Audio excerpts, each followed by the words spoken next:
형이상학이란 무엇인가 제7강 들어가겠습니다. 지난 6강에서 존재의 본질이란 무엇인가를 간단하게 살펴봤습니다. 그것은 리얼리티가 아니라 사유물입니다. 그렇다면 어떤 사유물인지에 대해 좀 더 알아봐야겠지요. 어떤 사유물이 존재의 본질일까요? 인류사에서 유명한 철학자들은 저마다 생각이 비슷하기도 했지만 다르기도 했습니다. 이 세상에서 실제로 존재하고 관찰자에 의해 감각되는 것은 모두 변화를 겪습니다. 그것이 리얼리티입니다. 하지만 리얼리티는 변하기 때문에 형이상학의 본질이 되지는 못합니다. 그런데 현실이 리얼리티가 진리니 본질이니 하는 머릿속 상상보다 훨씬 중요해 라고 생각하는 사람들이 있지 않을까요? 네, 있었습니다. 그런 철학자들은 말하면 존재 관찰자들입니다. 베이컨, 로크, 흉 같은 영국 경험주의 철학자들, 행복론 철학자들, 고대에서는 에피쿠로스가 있었고 근대에서는 공리주의자들, 그리고 현대에 이르러 언어, 논리, 과학 철학자들은 모두 존재 관찰자들입니다. 이들은 형이상학을 그다지 중요하게 생각하지 않았습니다. 그러나 존재의 본질적인 불변성이 덧없이 변하는 존재보다 더 중요하게 생각했던 철학자들이 있고, 이런 본질 관찰자들의 생각들, 그것이 바로 형이상학의 역사입니다. 오늘은 형이상학의 역사를 간단히 살펴보겠습니다. 이 세상에 실제로 존재하고 관찰자에 의해 감각되는 것은 모두 변화를 겪습니다. 그렇다면 존재의 본질은 감각 너머에 있지 않을까요? 저 너머에 틀림없이 있을 변하지 않는 본질을 일컬어 플라톤은 이데아라고 불렀습니다. 이데아는 형식과 같은 말입니다. 더 정확하게 표현한다면 불변의 완벽한 형식, 즉 절대 형식입니다. 이 절대 형식은 관찰자의 눈에 보이지 않습니다. 그렇다면 인류는 이데아를 어떻게 알 수 있는 거지요? 보이지도 않는데요. 플라톤에게 이데아는 감각적인 게 아니라 머릿속 사유물이었습니다. 그러므로 이데아를 만나려면 머릿속에서 생각해야 합니다. 그런 생각만이 참된 지식을 낳습니다. 아름다움의 이데아는 눈으로 아름다운 것을 관찰해서 찾는 게 아닙니다. 아름다움의 절대 형식을 상기하는 것입니다. 그런 이데아는 머릿속에서만 마주칩니다. 플라톤의 이데아론을 얘기하는 사람들은 여전히 많습니다. 그러나 오늘날 그의 가르침을 신봉하는 사람은 거의 없습니다. 왜냐하면 우리는 감각 세계에서 살고 있음을 우리가 알기 때문입니다. 감각 너머에 진리가 있다는 이유로 삶이 무의미해지지도 않기 때문입니다. 감각 세계 안쪽에 인생의 온갖 고통과 행복이 있습니다. 이를 외면하고 불변과 불변의 이데아를 쫓는 것은 오늘날 무모한 일로 여겨집니다. 무엇보다 감각을 초월한 진리를 인간이 알 수는 없습니다. 그러므로 21세기에 사는 평범한 지성인이 플라톤의 이데아론을 예찬하기는 좀 어렵겠지요. 플라톤의 제자 아리스토텔레스는 스승의 절대 형식이 본질임을 인정했습니다. 그러나 그것을 집합 개념으로 독특하게 풀어냈습니다. 이 세상에 존재하는 모든 것은 저마다 형식이라는 본질에 속합니다. 그런데 감각세계의 재료가 서로 결합되어 존재하게 된다는 것입니다. 아리스토텔레스에게도 형식은 사유물이었으며 정신적인 것이었습니다. 어떤 형식이 집합을 형성하고 서로 다른 재료가 그 집합에 속합니다. 이런 관점에서 형식과 재료는 분리 가능합니다. 이어서 등장한 스토아 학파의 스승들은 플라톤과 아리스토텔레스의 견해에 동의하지 않았습니다. 조물주의 신성함은 모든 존재에 깃들고, 그렇다면 물질적인 것에도 신성함이 깃듭니다. 플라톤에게 물질적인 것은 본질이 아니었습니다. 아리스토텔레스에게 물질적인 것은 본질의 겉옷이었습니다. 그러나 스토아의 스승들은 조물주의 신성함이 만물에 충만하여 우주의 섭리를 만들었으니 자연은 신성함으로 가득 찬 살아있는 유기체, 정신이 육체요, 육체가 정신이요, 양자는 불가분으로 결합되어 있다고 가르쳤습니다. 이어서 기독교의 교리가 지배적인 사상으로 등장했습니다. 초기 교회의 아버지들은 소위 교부라고 말하잖아요. 교회의 아버지들은 플라톤 철학을 받아들였습니다. 스토아의 자연관처럼 우주 가득 신의 섭리가 자욱했습니다. 신의 섭리는 자연에 관한 모든 지식을 압도했습니다. 그리하여 존재의 본질은 다시금 물질적인 것과 분리되어 이데아가 되었습니다.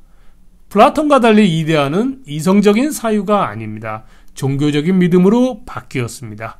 하느님, 예수님이 이데아가 되는 것입니다. 자연의 섭리와 자연 법칙은 신의 섭리와 신의 은총이 되었습니다. 기독교가 세상을 지배하는 시대에 이르러 인류는 모든 것의 궁극적인 원인, 시작의 시작, 절대적이며 완벽하고 무한하고 충만한 그런 있음, 모든 본질의 본질, 그리고 절대로 변하지 않는 존재, 다시 말하면 절대자 신에게 절대적으로 복종했습니다. 인류가 신에 복종하자 형이상학은 종교와 일체가 되어 모든 학문의 여왕이 되었습니다. 신민은 여왕의 가르침을 머릿속에 새겼습니다. 그러나 천년의 세월이 흘러 의심하는 자가 나타났습니다. 데카르트는 모든 지식과 믿음을 의심했습니다. 그것이 과연 진리인지, 허상은 아닌 것인지, 눈에 보이는 존재는 어쩌면 꿈속의 존재가 아닐지, 확신할 수 없는 것들은 본질에서 제외됐습니다. 만물의 변화는 본질이 아닙니다. 변화는 의심스럽기 때문입니다. 물체에 관해서는 크기만이 남았습니다. 모든 물체는 크기를 갖는다. 왜냐하면 크기가 있다는 사실만이 변하지 않기 때문입니다. 정신에 관한 대부분의 것은 의심스러웠습니다. 그러나 나는 생각한다라는 것만큼은 의심할 수 없었습니다. 그것은 변하지 않았습니다. 크기와 생각은 서로 관련이 없잖아요. 그러므로 이 세계의 본질에 관한 데카르트의 결론은 물체와 정신을 분리한 이원론이었습니다. 무한하든 유한하든 만물은 크기가 있다는 것이 세계의 본질이요. 내용이 무엇이든 인간의 정신은 생각한다는 것이 세계의 또 다른 본질입니다. 그러나 그런 세계를 창조한 신은 모든 본질의 본질로서 독립해서 있습니다. 데카르트에게 본질이 몇 개 이러면 물체, 정신 각각 한 개씩이 아닙니다. 기본적으로 신이 있고 그 다음에 물체의 본질, 크기, 정신의 본질, 나는 생각한다가 있는 것입니다. 고대 스토아 철학자들은 아까 말씀드린 것처럼 자연은 신의 섭리로 가득하다고 생각했습니다. 그러나 고대의 스승들에게 우주와 신은 각각 별개였습니다. 우주가 신이 되는 것이 아니고 신이 바로 우주인 것은 아닙니다. 기독교의 교리도 그런 관점이었습니다. 데카르트도 마찬가지였습니다. 신은 조물주였고 우주는 피조물이었습니다. 신은 피조물의 신성함을 채워줬을 뿐입니다. 그러나 스피노자는 이 세계 자체가 신이라고 생각했습니다. 신이 이 세계를 창조했다고 가정한다면 무한한 존재가 유한해지고 만다는 논증을 하면서 이 세계는 본래의 세계와 생성된 세계가 공존하며 즉 세계 그 자체와 생성되고 변화하는 세계가 있고 그런데 변화는 본질이 아니니까 결국 세계 그 자체가 본질이 되는데 그 세계 자체가 신이라는 것입니다. 그러므로 신만이 본질이다 라고 스피노자는 말했습니다. 독특한 철학자 스피노자만큼이나 라이프니츠도 독특한 형이상학을 이야기했습니다. 데카르트는 모든 물체는 크기를 갖는다 라고 주장했다고 아까 살펴보았습니다. 그런데 라이프니츠는 크기가 없는 것을 생각해냈습니다. 상상하는 것입니다. 본질은 사유물이었잖아요. 생각하는 것입니다. 더 이상 분할될 수 없는 하나, 다른 것과 무관하게 별개로 존재하는 하나. 그러나 형태도 크기도 없는 단순성, 무한대일 수도 있고요. 무한소일 수도 있는 하나. 감각될 수도 관찰될 수도 없는 하나. 그러므로 물질적이지 않은 하나, 생성도 없고 소멸도 없는 하나. 그것을 일컬어 모나드라고 부르면서 그것이 본질이라고 라이프니츠는 주장했습니다. 우주는 독립한 특성을 갖는 모나드로 가득하다는 것입니다. 변화와 관계란 이런 모나드의 활동 결과입니다. 그렇다면 이 모나드는 어디에서 시작했을까? 스피노자에게 신은 세계 그 자체였습니다. 라이프니츠는 다시 신을 세계 바깥에 둡니다. 신이 모나드를 창조했습니다. 즉 신이 수많은 본질을 만들어냈다는 것입니다. 여기까지가 형이상학 역사의 대강입니다. 철학자들은 모두 신과 신성을 만났습니다. 그들은 신의 존재를 당연하게 선언했거나 신의 존재를 증명하기 위해 애썼습니다. 신이야말로 모든 것의 기원이자 모든 만물의 부동의 원동력이며 본질 중의 본질이며 모든 본질을 가능하게 하는 본질이었기 때문입니다. 옛 철학자들은 애썼습니다. 그러나 그들의 형이상학은 인류를 해명하지는 못했습니다. 인류가 어째서 그런 형이상학적 질문을 하는 것인지, 세계는 어떻게 시작됐을까? 나는 왜 태어난 것일까? 죽은 다음에 나는 어떻게 되는가? 그리고 신은 과연 존재하는지, 그 피치 못할 질문들을 인간이 하게 되는 이유를 철학자들이 밝혀내지는 못했습니다. 신이 존재하기 때문에 신을 생각하는 것은 아닙니다. 인간은 유니콘과 고블린을 생각해내지만 그렇다고 해서 유니콘과 고블린이 존재하는 것은 아니지 않습니까?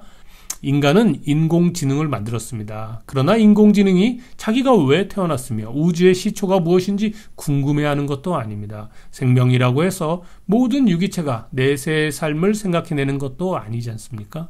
형이상학은 수천 년 동안 존재의 본질을 탐구해 왔습니다. 그러나 형이상학적 질문을 하게 된 유래를 해명하지 못했다는 점에서 여전히 핵심에 이르지 못했습니다.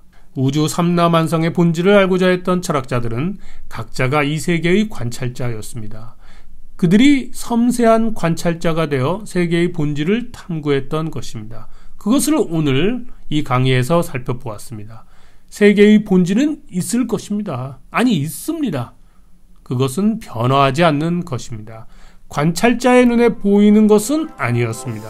감각세계는 모두 변하기 때문입니다. 그렇다면 본질이란 관찰자들의 머릿속 사유세계에 있습니다. 본질 관찰자들이 세계의 본질을 관찰할 때, 그 세계의 본질을 생각할 때, 그 본질 관찰자들의 머릿속을 관찰하는 새로운 철학자가 등장했습니다. 다음 강의에서는 제8강에서는 드디어 우리 인간이 누구나 인종과 지역을 초월해서 시대를 초월해서 갖고 있는 피할 수 없는 형이상학 질문들을 어째서 하게 되는 것인지를 임마누엘 칸트의 해명을 제8강에서 들어보겠습니다. 감사합니다.